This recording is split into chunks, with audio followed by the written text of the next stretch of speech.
Right, welcome back to the National Results Operations Centre and of course SABC's live coverage, wall-to-wall coverage, Leanne, of elections 2024. It is our general election deciding on who goes to Parliament and of course who represents us provincially as well. Indeed, so it's still very early days here as we come to you live from the Results Operations Centre in Midrand, and not even 1% of the votes have been counted. We're still sitting on 0.94% of the votes, which equates to a number of 46,347 votes counted. So as you can imagine, very hard to even try and assume where this election is going right now. It's still very, very early days. Indeed it is. But of course we've got SABC's Head of Research, Dr. Ronesh Dhawraj, with us. Ronesh, good to have you with us again. Early days, very early days. I mean, we're talking 218 out of 23,293 voting districts completed, and these are small ones.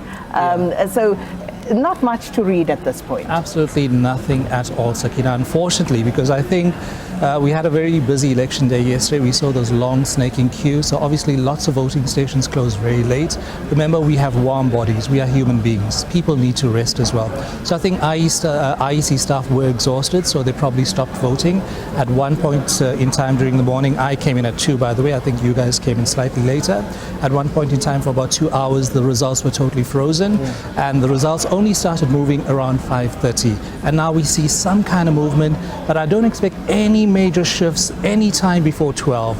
You know, the big ones obviously to watch are the urban centers, the 8 metros, but those results I'm kind of predicting maybe Friday night, Saturday morning, but yeah, just below 1% of all voting districts declared thus far. Over 23,000, so that's very, very less. We can't actually read anything into it. I think it'll be too presumptuous for us as the SABC, as the public broadcaster. So I think we need to be very cautious, very careful. Yeah, presumptuous and dangerous to read anything at this point in time. And that's something that, you know, speaking to the IEC, as they were saying, this is now the vital part. There's so much work that's been put into these elections.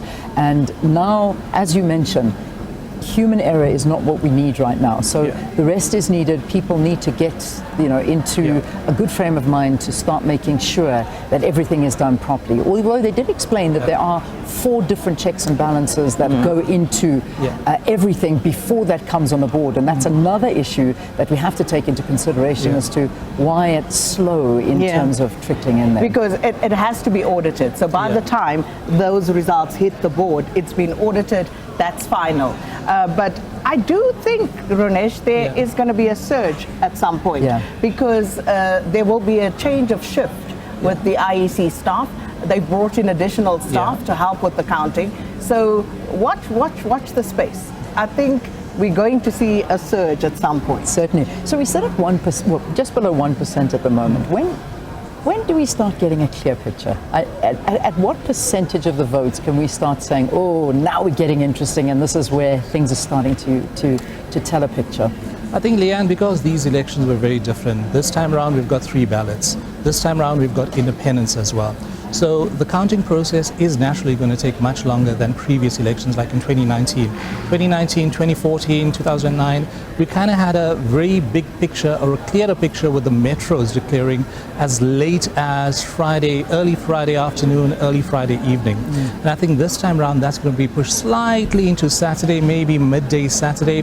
But I think when those voting districts reach around, say, 25 to 30%, I think the picture nationally will become much clearer. I think some of the provinces will be quicker than the national picture, obviously, you know, for obvious reasons. You know, some of the provinces like the Western Cape, who's normally very fast, they're very quick in declaring those VDs. But if you look at the breakdown of the different voting districts, where they are situated, of the 23,292, the first one is KZN, obviously, that's the big one. KZN is sitting with 4,974 voting districts, followed by the Eastern Cape with 4,868. Then we have Limpopo, then Gauteng, highly urbanized province, the most number of registered voters. Gauteng is in 4th place, and the 5th one is Mpumalanga. So obviously KZN is going to take a little slower. KZN is very vast, rural versus one metro.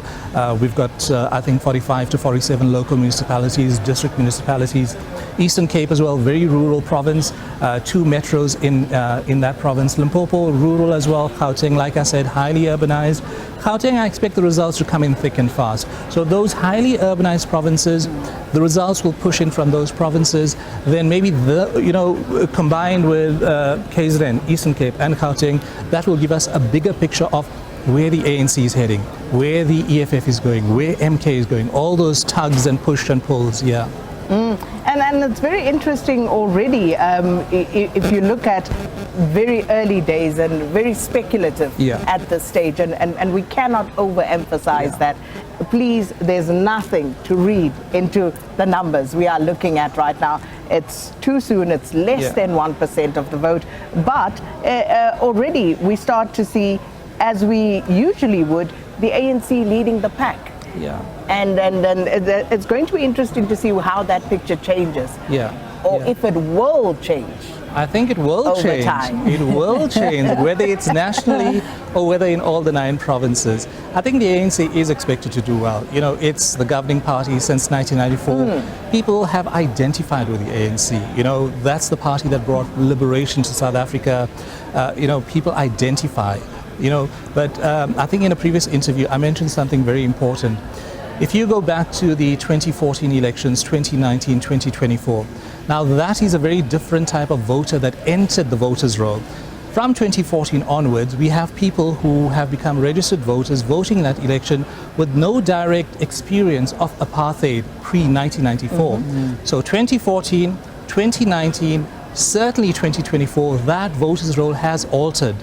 Whether it's youngsters or whether it's people who no longer identify with parties that fought apartheid, ANC, AZAPO, PAC, those kind of parties. So I think that's a very significant thing, and I think that's where a couple of changes in voting patterns might seep into these results when we finally get a bigger picture of how things are likely to pan out.